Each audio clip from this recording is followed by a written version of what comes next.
समय देने के लिए हार्दिक हार्दिक शुभकामनाएं। आपके लिए मैं एक मोटिवेशन स्पीकर लेके आया हूँ। एक्चुअली मैं थोड़ा मोटिवेशन देता हूँ कॉलेज सब में, लेकिन थोड़ा धक धक कर रहा है। एक्चुअली मुझे ये पहले ही करवाना था, लेकिन मैं कर नहीं पाया। चलो शुरू करते हैं।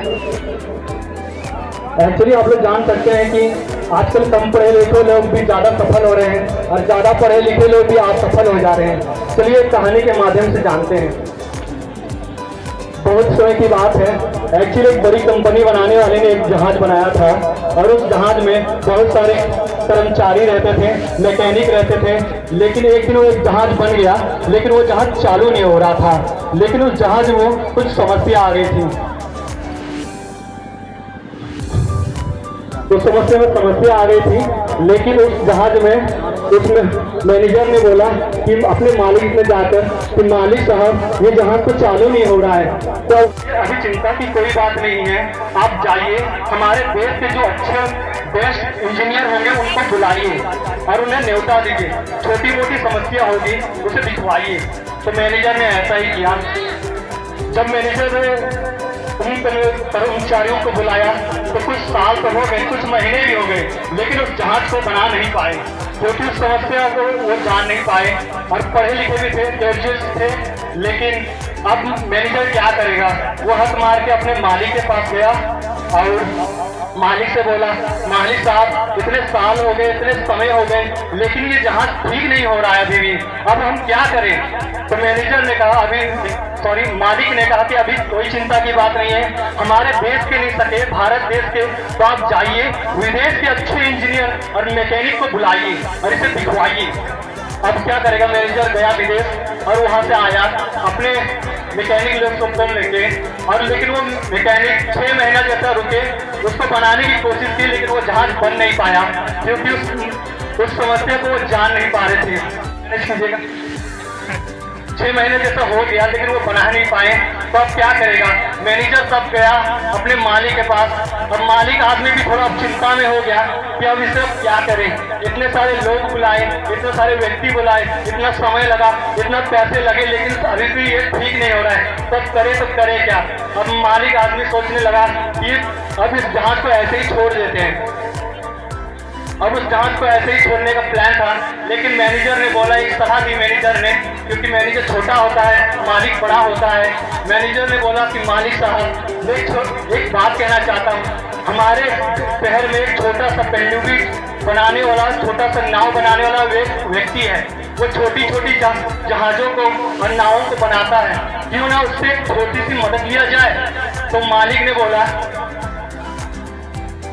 बोला कि इतने देश विदेश से इतने पढ़े लिखे ग्रेजुएट आदमी सब आए हैं, वो सब इस जहाज को बना नहीं पाए, तो ये छोटा सा आम व्यक्ति क्या बना पाएगा? तो क्या करें? मैनेजर ने बोला कि क्यों नहीं एक बार इसे दिखाया जाए।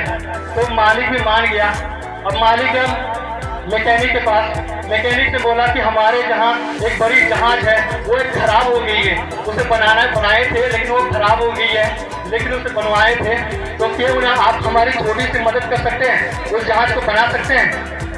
तो मैकेनिक ने बोला, साहब मैं छोटा सा मैकेनिक हूँ, मैं छोटी छोटी सी जहाजें और पनडुब्बी बनाता हूँ, आपके इतने बड़े जहाज को मैं कैसे ठीक कर पाऊंगा?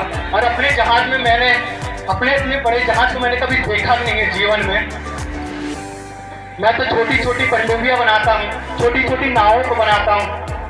तो मैनेजर ने बोला, आप छोटी छोटी जहाजें पनडुब्बियां बनाते हैं, लेकिन आपके शहर में बहुत बड़ा नाम है और आप जहाज बनाते हैं, तो क्यों ना उस जहाज को आप देख के तो आइए, कम से कम ना बनाइए, लेकिन उधर जाके देखिए। तो क्या करेगा?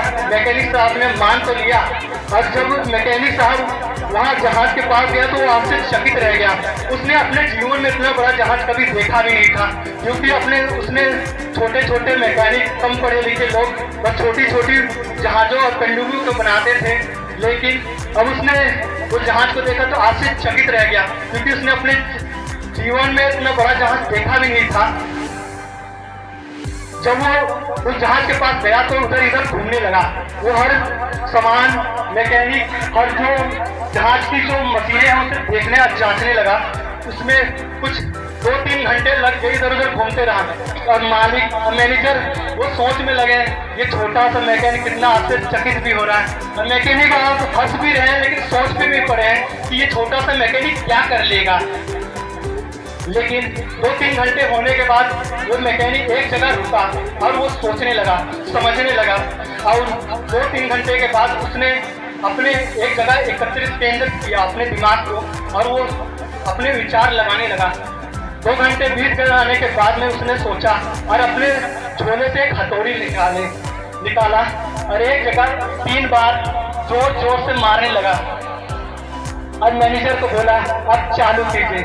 अब क्या करेगा मैनेजर साहब, उसका दिमाग खराब हो गया, मालिक का भी दिमाग खराब हो गया। तो इसने क्या किया, इसने तो अभी तक कुछ नहीं किया और 2-3 हथौड़ी मारा, जहाज को चालू करने लगा और बोल रहा है कि जहाज चालू हो जाएगा। तो क्या करेगा मैनेजर साहब ने बोला कि अब चालू करें। तो वो जहाज, बड़ी सी जहाज चालू तो हो गई, सब आश्चर्यचकित रह गए कि ये जहाज कैसे चालू हुई। उसी से झूम उठे, लोग सोच में पड़ने लगे और लड्डुआ बटने लगने।